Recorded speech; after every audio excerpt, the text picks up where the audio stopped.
अस्सलाम वालेकुम। मेरे स्पेशल से व्यूअर्स के लिए आज मैं बना रही हूँ टमाटो केचप। कैसे आप घर में इजीली बना सकते हैं और इसको स्टोर कैसे करेंगे और बिल्कुल रेड टमाटो केचप आपकी कैसे बनेगी, सारे मेथड आपको बताऊंगी। 2 केजी मैंने ये टमाटोज ले लिए हैं, बहुत ही प्यारे मिले हैं मुझे, रेड और बिल्कुल फ्रेश। 2 किलो मैंने लिए हैं ये। ठीक है, सबसे पहले टमाटोज को कट कर लेते हैं। आप चाहें तो इसके बड़े पीसेस भी रख सकते हैं और छोटे पीसेस करेंगे तो ज़रा जल्दी कुक हो जाते हैं और जो ब्लेंडर होता है वो भी इजीली उसको ब्लेंड कर पाता है। तो इसको जल्दी से टमाटोज को कट कर लेती हूँ मैं और थोड़ा सा टाइम सेव करते हैं क्विकली। प्रेशर कुकर में मैं इसको कुक कर रही हूँ, टाइम थोड़ा सेव कर लेते हैं। 10 मिनट्स में हार्डली आपके प्रेशर कुकर में टमाटो केचप रेडी हो जाएगी। टमाटो शामिल करने के बाद इसमें तकरीबन 6 क्लोव्स हैं, गार्लिक क्लोव्स। लहसुन थोड़ा सा बड़े साइज का था इसलिए मैंने 6 से 7 शामिल किए हैं। ठीक है, और इसकी ये मस्ट है, आपने इसको स्किप नहीं करना। ओके, नेक्स्ट जो जाएगा बे लीव्स, जिसको तेज पत्ता कहते हैं, ये एक अदद शामिल करेंगे, लार्ज साइज का था। और दालचीनी का पीस जाएगा, ये तकरीबन मीडियम साइज का है, ये भी एक ही जाएगा। वाटर आपने कम से कम ऐड करना है क्योंकि टमाटर का अपना ही मॉइस्चर काफ़ी ज़्यादा होता है।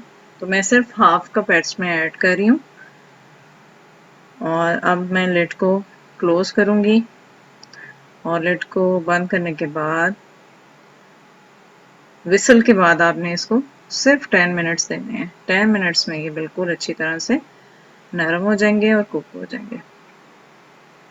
देखिए बिल्कुल रेडी हो चुके हैं और पानी काफ़ी ज़्यादा छोड़ दिया है टमाटोज ने। इसको अभी आपने ड्राई नहीं करना, मैं आपको बताऊंगी कब आपने ड्राई करना है।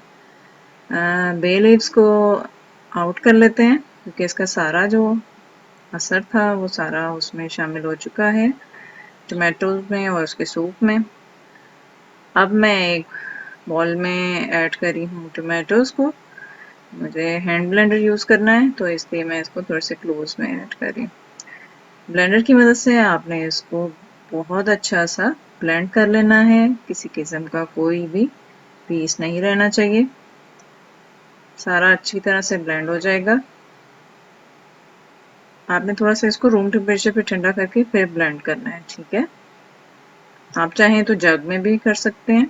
ठीक है जी, अब जिसमें बनाना है वूक में, उसमें मैं डायरेक्टली इसको स्ट्रेन करूंगी।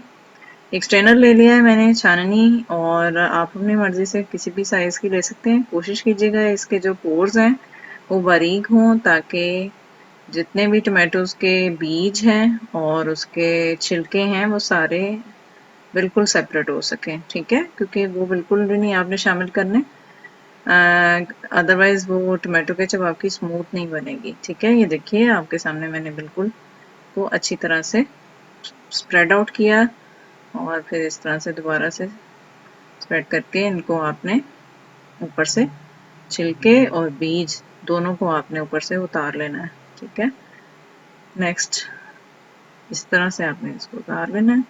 नेक्स्ट भी मैंने ऐसे ही सारा मैंने जो टमाटो प्योरी थी उसको मैंने ऐसे ही सबको स्ट्रेन किया था और अब चूल्हे पे रख दिया है मैंने वूक को। इसमें मैं कश्मीरी लाल मिर्च शामिल कर रही हूँ, बिल्कुल हाफ टी स्पून, इससे थोड़ा सा कलर अच्छा आ जाएगा इसका। सॉल्ट शामिल कर रही हूँ तकरीबन हाफ टी स्पून, बाकी हम बाद में एडजस्ट कर लेंगे अगर ज़रूरत पड़ी तो, वैसे ये इट वॉज फाइन। विनेगर जाएगा 4 टेबल स्पून और कश्मीरी लाल मिर्च ऑप्शनल है। ठीक है, आप चाहें तो ऐड कर लें। शुगर शामिल कर रही हूँ मैं हाफ कप। हाई फ्लेम पे आपने इसको कुक करना है और ओपनली आपने ज़्यादा इसको कुक करना है। हाँ, जब छींटे आने लग जाएं तब आपने इसको थोड़ा सा कवर करके हाई फ्लेम पे कुक करना है। ठीक है, ये देखिए 70% पानी ड्राई हो चुका है। बेस्ट मेथड इसको ये है चेक करने का, प्लेट में डालें और चेक करें कि पानी सेपरेट हो रहा है या नहीं। और पानी सेपरेट हो रहा था तो इसलिए मैंने इसको मज़ीद हाई फ्लेम पे पका लिया है। और सेविंग का तरीका आपको बता देती हूँ, बॉटल में आप किसी भी बॉटल में, लेकिन बॉटल ड्राई होनी चाहिए आपकी। ठीक है, उसमें आप सेव कर सकते हैं। थिकनेस और कंसिस्टेंसी होममेड बेस्ट केचप की आप चेक कर सकते हैं कितनी अच्छी थिकनेस है। और आपने इसको थोड़ा सा रूम टेम्परेचर पे ठंडा करना है और रेफ्रिजरेट करेंगे, थोड़ा सा फ्रिज में रखेंगे तो मज़ीद थिकनेस और अच्छी हो जाएगी। और स्नैक्स के साथ इसको एंजॉय कीजिए। रेसिपी अच्छी लगी है तो लाइक कीजिएगा, चैनल को सब्सक्राइब कीजिएगा।